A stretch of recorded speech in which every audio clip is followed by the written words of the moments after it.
Qu'est-ce que l'accord de proximité? En français, on dit que le masculin l'emporte sur le féminin. Quand on a un adjectif se rapportant à deux mots, un au masculin et un au féminin, l'accord se fait nécessairement avec le mot masculin. Les hommes et les femmes sont égaux devant la loi et non égales. Les rapports et les directives récents du ministère.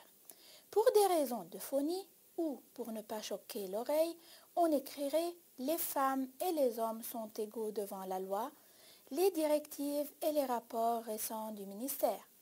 Quand on parle de la règle de proximité aujourd'hui, on pense donc au fait de placer le mot masculin à proximité de l'adjectif masculin.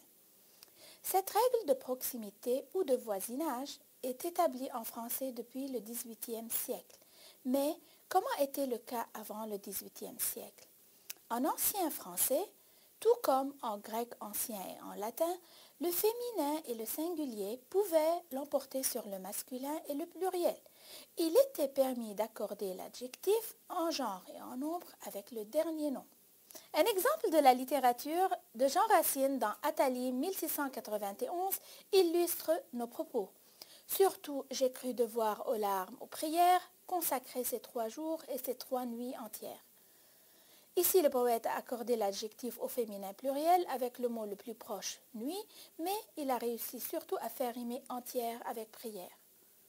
Certains mouvements féministes demandent aujourd'hui à l'Académie française de réformer l'accord de l'adjectif en faveur de l'emploi de la règle de proximité dans l'accord du genre.